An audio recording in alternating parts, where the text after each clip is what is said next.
My name is Jon Parks. I am the CEO and Lead Digital Strategist with Dijital Farm, and welcome to the inaugural session of our Hangout on Air series called 10 Minutes With. This is a series that I'm bringing to you just to introduce you to a number of people that work in the digital marketing space. And today I'm pleased to be joined by Joe Mecca. Joe is with Coastal Federal Credit Union, based here in Raleigh, North Carolina, same place as me. And Joe and I have known each other for a number of years. We've been on boards together. We've served in groups together. We're obviously in the same space, but we also share some other interests outside of this that hopefully we'll get into today. So I'd like to go ahead and bring Joe in. So Joe, welcome. Glad to have you here. Thanks for joining me. Thanks, John. Morning. How's it going? So, Joe, again, as I said, we've known each other, and I'm trying to think back. It's maybe goes back to public relations days or somewhere around there. We've known each other for probably 6, 7, 8 years now. But one thing I don't know is I don't know your background of how you got into the digital marketing space. So tell me a little bit about how you arrived where you are and what your position is at Coastal Federal today. For me, it's really been kind of a long evolution. I have a public relations background, and before even moving to North Carolina, I was in the supermarket business, doing community and public relations there. But after I ended up in North Carolina, started working for Coastal in 2004.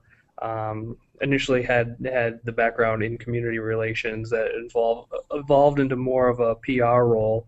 And over time became more and more marketing focused, to the point that I was involved with a lot of the creative marketing and not just the PR aspects of it. Through the last couple of years, we've really taken more and more of a digital approach to things. We still do a lot of traditional marketing, traditional advertising. We're doing broadcast ads, and we're doing a lot of direct mail to our members. But we're finding that the digital channels have been a very effective way to reach our membership, both from a cost perspective and from getting responses. So we have a few digital channels that we work with. Obviously, we're on the web. We've got a lot of tools within our website for members to do online account opening and account management. And within that online banking channel that we have, we've been able to do some messaging within the channel. We've been able to do some targeted messaging through the ad functions that are there. We don't always use it for advertising. A lot of times we'll do just a very specific message that shows up within the ad block, but then links to a more detailed page on our website that has information about whatever particular action that we're looking for from them. And then within the last 2 years, we've really gotten more serious about email marketing. We used to dabble in email more from a newsletter perspective. We had a small subscriber group that would receive a monthly newsletter. We didn't have terribly high engagement with that, and about 2 years ago we made the decision to start doing more and more email to our membership. We do have emails on file for people who have signed up for online banking and who have signed up to receive statements online. So we have a very large group that we were able to engage through email because they had specifically signed up to receive notifications from Coastal through that channel. So we decided to turn that on and start using it for more than simply just sending out a statement reminder. We were doing some advertising, some different calls to action, and that's really has taken off over the last 2 years.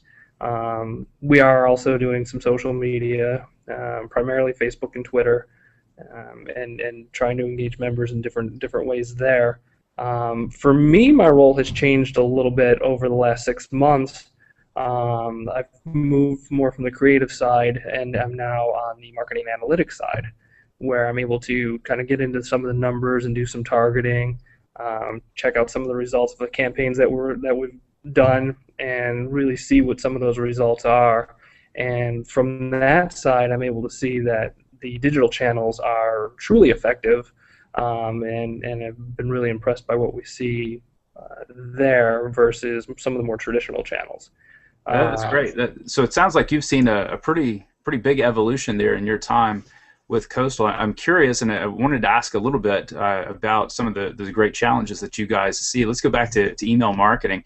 Tell me a little bit about what was the thought process there. What were you guys looking at in terms of the drivers for making that bigger commitment to email marketing? Why was that? Why did that prove to be so important to Coastal?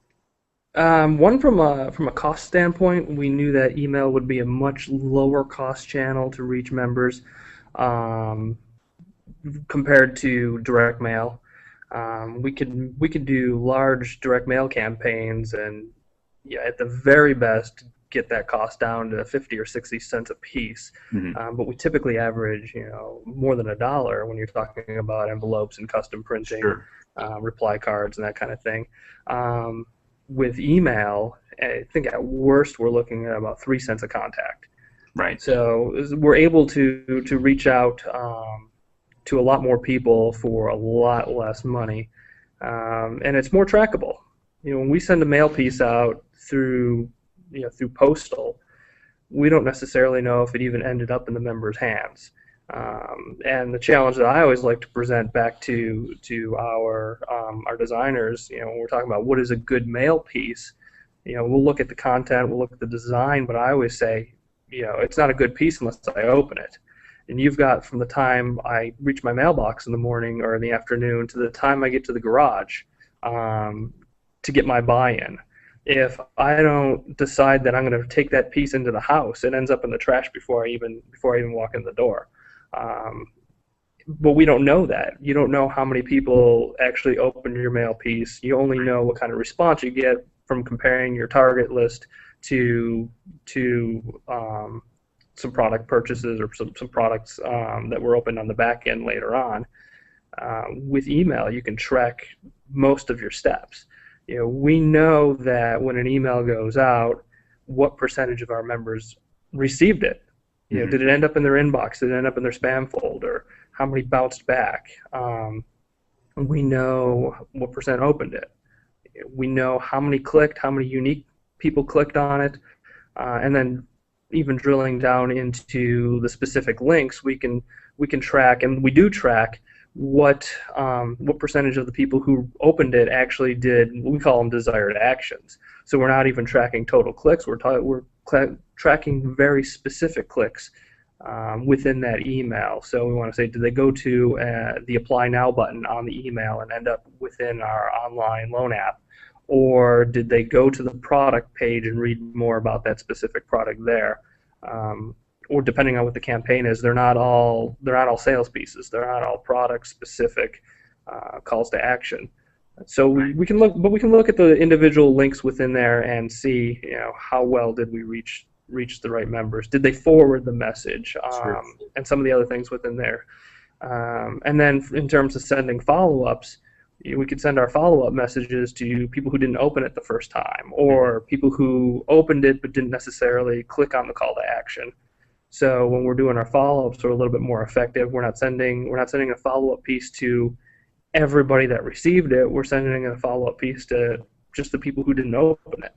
That's great. Or just the people who didn't do the call to action. So then you're not getting your unsubscribes and spam marks from people who are getting worn out. You're getting just more opens.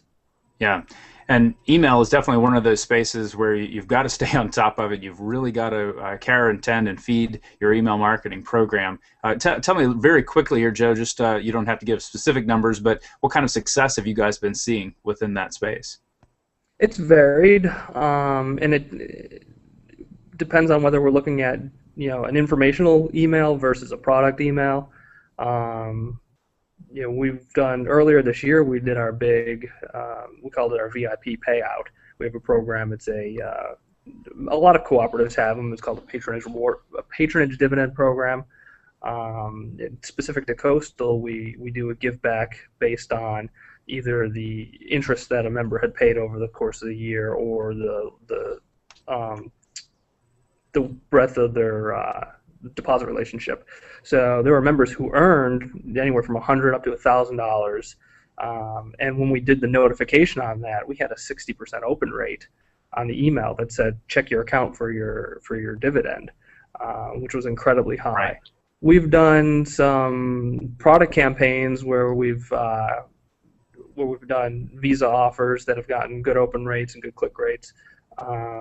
We've done specific offers back to those VIP members again, where we've done a retirement offer where it wasn't a product, but it was a free retirement assessment.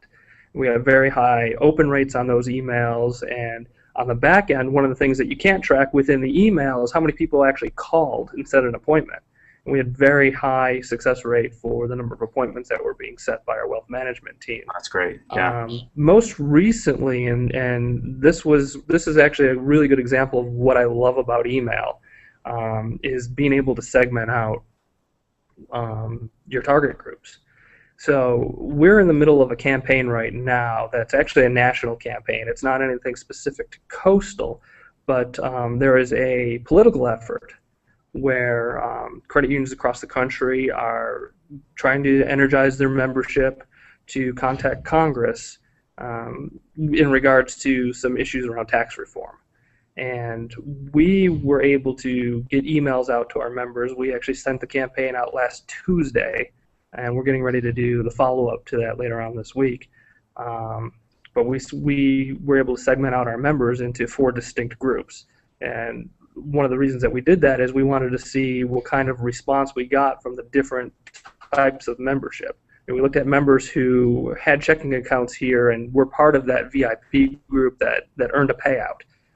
So people who were very active in the credit union, very engaged. We also reached out to our non-payee VIPs, who were people who were active checking account users but didn't necessarily have the relationships to have earned a rebate. Then we reached out separately to members who had been with the credit union for more than 10 years. And then we had kind of a control group, which was really all the other members that we have in our email database, but didn't necessarily have those other relationships. And we actually got very high open rates and very high click rates for all 4 groups. But there were definitely some tiers to that where we can see which groups were a little bit more engaged, more likely to open, more likely to respond.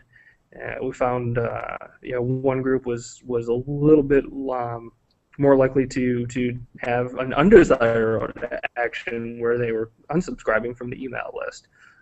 Not terribly high, it was still a very small percentage, but it definitely stood out from the rates at which the other 3 groups did. And then we had, one of the groups really stood out. They didn't have the highest open rate, and they didn't have the highest response rate, but they were the second highest for each level.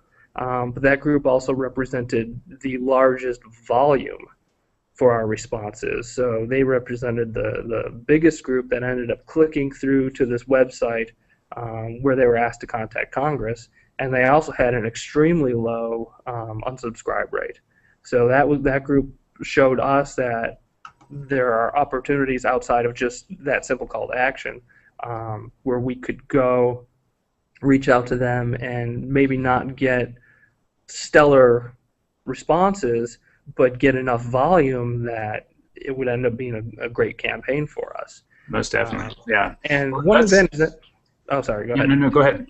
One advantage of that campaign too was, a lot of times you lose the tracking. I know you've talked before about clicking on your email and ending up in another website and not necessarily knowing where that action goes. Right. We know who clicks on a link, but we don't necessarily know if that person, where they went once they hit our website until they actually get through the application process. We can look for a loan app on the other side, or we can look for an account that was open on the other side. Because we had this group that was doing emails to Congress, we were getting a report back. And I could see how many individual members sent emails and how many total emails got sent and how many contacts ended up being made. So it looked like for every click that we were getting through to the site to send an email, about 25% were actually sending an email, but those that did sent 3 emails. So we were able to generate in a week's time about 6,000 contacts to Congress. Oh, that's fantastic. Well, that's great, and I tell you, I gotta love the approach there to segmentation. That's one thing that many, I think, that get into email marketing don't quite really understand how to approach that space. It sounds like you guys have really figured that out. I give you big kudos on making that happen. Joe, we're right here about at the end of our 10-minute block. I've got one final question for you. This is a one-word answer. It's either yes or no. You mentioned that you moved here to North Carolina from elsewhere. I happen to know that you moved here from Buffalo. I know that you're a big Sabres guy. So one-word answer, Buffalo, NHL playoffs next season, are they in or are they out? Yes or no? Oh, you're having to think about it. Your question? I'm thinking about the specific wording of your question, and yes, they are in or out. Yes, they are in or out. Yeah. So, are they in or are they out? I'm not too optimistic about this coming year. Maybe the year after that. Okay, fair enough. Fair enough. All right, good, great deal. Hey, Joe, thanks so much for joining us here on the 10 Minutes With segment. We really appreciate your time. Best of luck to you guys as you continue to push ahead. I know we didn't even get to talk about social media. You guys are doing a ton there, but maybe we'll pick that up in a future conversation. Thanks again. And everyone, thanks for joining us. Be sure to check out other 10 Minutes With segments here on the Digital Farm blog or in our channel. Thanks, and have a great day.